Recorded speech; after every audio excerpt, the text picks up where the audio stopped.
Are the benefits of drinking lots of water overhyped? What I've been hearing. Less brain fog. More energy. Clearer skin. What I've been experiencing. Pee! Hello, my friends, and today we will be looking at some of the most iconic, legendary, stupendous, fucking brilliant threads to ever grace the pages of Reddit. I believe we have to start today's video off with the most iconic Reddit thread of all time.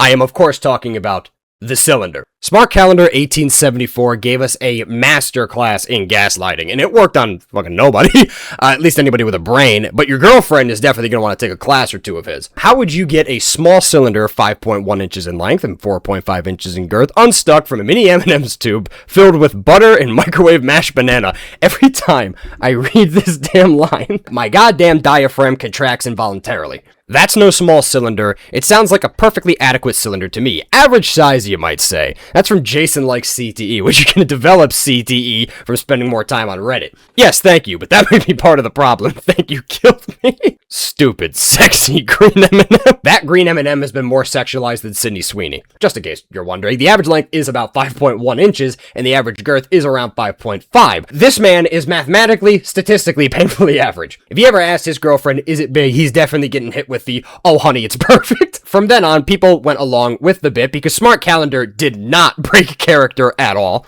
Throughout the thread, you start getting people giving him advice on how to remove the cylinder from the mini M&M's tube filled with peanut butter and smashed banana. Need to get air in there. Release the pressure. I would advise using a high-powered drill to drill a hole in the bottom of the M&M container. This will allow to enter incredible English. I could not expect anything less from Redditors. I can't risk power tools damaging the interior cylinder. This is god-tier trolling, remaining in character at all costs, letting them whoosh over a few hits. Yeah, Smart Calendar did not give up the act throughout the entire thread, and that's what made this so legendary, is his responses to people. Hospital! You're a fucking madman. Madman is an anagram of an... Perhaps a hot bath is in order. Yes, that might help clear my head. Cut the tube. I don't want to risk the blade coming that close to the cylinder. If the small cylinder, it's not that small, has blood flow, do jumping jacks to shrink the cylinder. If not, making everything cold should help. The butter, even when solid, will be lubricant and you should be able to pull it out. It seems the cylinder may have expanded and pushed a lot of the butter out when inserted. But why would a cylinder have blood flow? Also, doing jumping jacks may have caused harm to the other two objects attached to the base of the cylinder. It is imperative that the cylinder and the larger object remain unharmed. Does the cylinder go all the way to the end of the tube? If not, it might be safe to create a small hole in the plastic at the very end to equalize the pressure. It barely touches the end of the tube. I have been told it's an above average size cylinder. It's a cylinder that's stuck. Why would the cylinder change size on its own? It's smaller when inserted, but expanded due to other factors in the experiment. I don't think hospitals appreciate when people show up trying to unstick inanimate objects. Urinate if possible. I don't see how urination has anything to do with my trapped cylinder, but okay. Please don't compare my cylinder to a wide penis. To expand the M&M tube? But how doing that without damaging the contents inside? It's the main part of the experiment. I don't have another one, so it must remain undamaged. Organic compounds, carbon-based. I don't have access to liquid nitrogen. The other two suggestions may harm the cylinder. I'm not comfortable sharing specifics of my experiment. Boiling it might damage the interior cylinder. No harm must come to the cylinder. And the whole thread just keeps getting better and better and better. r/AskReddit would end up taking this down because it was considered breaking the community guidelines because it was too sexually explicit. Which I don't know why talking about a cylinder getting stuck in an M&M's tube would be sexually explicit, but we all got our kinks. Why is Stephen Hawking still alive if ASL, a disease he suffers from, is said to kill you within 3 to 5 years? Ah yes.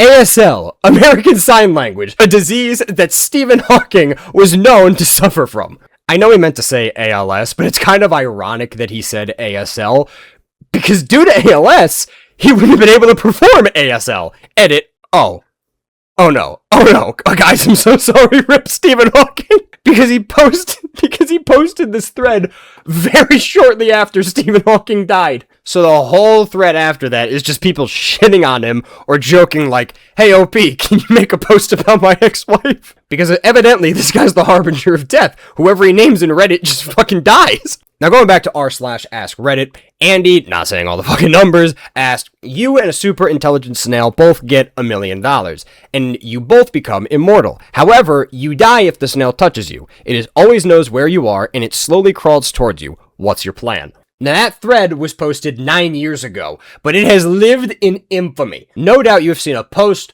or a meme or heard a joke about this thread, because people got incredibly creative with how they would deal with the immortal snail. They ranged as simple from pouring concrete on it to just jumping on planes and flying around the world when it gets close, to trying to pay another snail to seduce it. What has made this Reddit thread so iconic is that even though it was posted 9 years ago, it is still relevant through memes and video games. Hell, it was even put in Skyrim. And then TikTok came around and it revived a ton of old memes like this, and then brain rot and AI slop took over. It stood the test of time. It is still joked about and referenced today. This next one is called the poop knife, and I have not actually read this all the way through, so I'm going to do that in this video. The original post was removed, but you could find it on the Museum of Reddit, which is just a subreddit that archives all of the most iconic Reddit threads and posts ever made. My family poops big.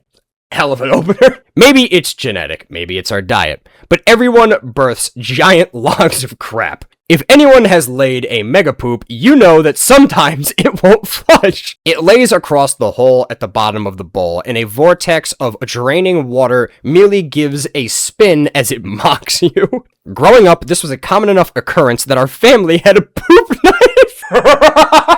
It was an old rusty kitchen knife that hung on a nail in the laundry room. Only used for that purpose. Fuck, I would hope. It was normal to walk through the hallway and have someone call, hey, can you get me the poop knife?